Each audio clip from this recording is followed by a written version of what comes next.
Welcome to all the students of Shri Siddh Vidyapeeth school. तो बच्चों, आज हम पढ़ेंगे कक्षा छठी का हिंदी का चौथा पाठ, चांद से थोड़ी सी गप्पें। इस पाठ के लेखक हैं शमशेर बहादुर सिंह जी। तो बच्चों, इस पाठ में एक छोटी सी 10-11 साल की लड़की होती है जो चांद से गप्पे लड़ाती हैं। तो चलिए उसकी भावनाएं पढ़ते हैं। गोल है खूब मगर आप तिरछे नज़र आते हैं ज़रा, आप पहने हुए हैं कूल आकाश तारों जड़ा, सिर्फ मुंह खोले हुए हैं अपना गोरा चिट्टा गोल मटोल। तो वो लड़की चांद से यही कह रही है कि आप तो बहुत ही गोल है, बहुत ही ज़्यादा गोल हैं, लेकिन मुझे आप ज़रे तिरछे जैसे नज़र आते हैं। आपको मुझे ऐसा लगता है कि आपने ये पूरी आकाश अपने वस्त्र स्वरूप पहने हुए हैं जो तारों से जड़ा हुआ है। सिर्फ आप मुंह खोले हुए हैं अपना, जो कि बहुत ही गोरा चिट्टा और गोल मटोल है। तो चलिए इस पंक्ति का व्याख्या पढ़ते हैं। इस काव्यांश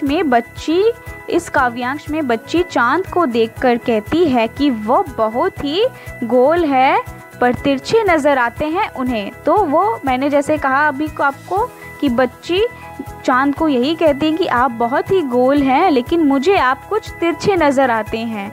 वह आकाश के अनेक वस्त्र बनाती हैं और साथ ही आकाश में छाए तारों को उनके वस्त्र के सितारे जो चमक रहे हैं।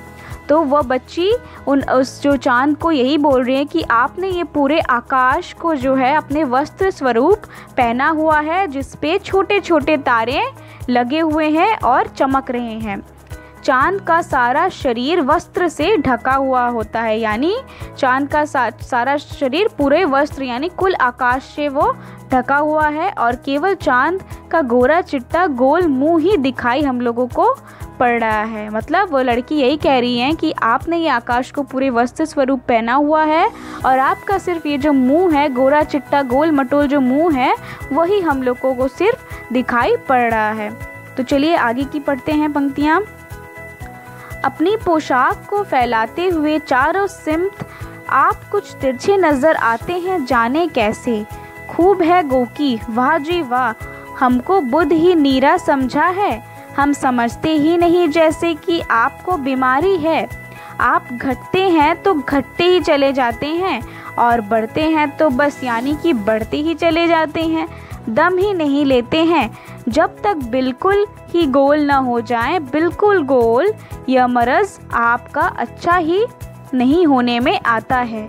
तो बच्ची क्या कह रही है, आपने जो ये पोशाक मतलब यानी चांद ने जो ये पोशाक फैला हुए चारों तरफ सिम जो कि पूरे आकाश मतलब जो चारों तरफ हम लोगों को दिखती हैं, और बस बच्ची को ही वो कुछ तिरछे नज़र आते हैं, पता नहीं कैसे। वो सोच रही पता नहीं आप मुझे क्यों तिरछे नज़र आते हैं।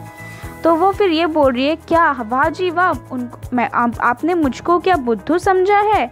मुझे क्या समझ में नहीं आता है कि आपको कोई बीमारी है। बीमारी यानी चांद को आपने देखा ही होगा कि चांद जब घटते हैं तो घटते ही जाते हैं, एक समय आता है, और जब बढ़ते हैं तो एक समय चांद नहीं दिखता है हम लोगों को, और फिर जब दिखने लगता है तो धीरे धीरे वो बड़ा हो के गोल मटोल हो जाता है। तो वो बच्ची भी यही कह रही है कि बच्ची उसको बीमारी समझ रही है, लेकिन वो तो बीमारी नहीं है, वो एक अवस्था है और वो होता है। चांद में पूरा अमावस्या आता है, वैसे ही पूर्णिमा भी आता है।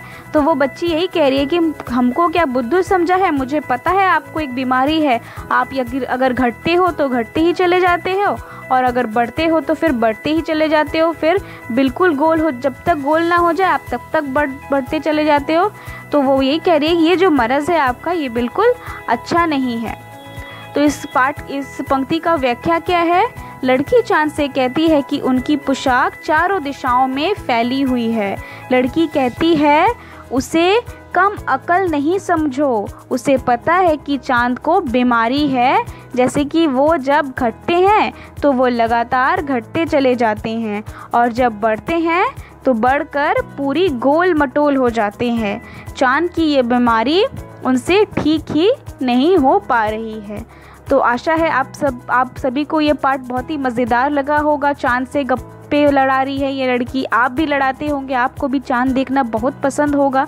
तो ये पाठ बहुत ही मज़ेदार है। यह पाठ आप अपने घर में ज़रूर पढ़िए और इसके कुछ शब्दार्थ हैं जो आप अपने कॉपी में लिख लेंगे। सिमत, जैसे कि सिमत का अर्थ है दिशाएं, चारों दिशाएं। नीरा यानी पूरा। दम का अर्थ है सांस।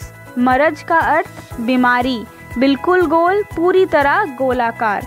सुलभ, आसानी से प्राप्त किया जाने वाला।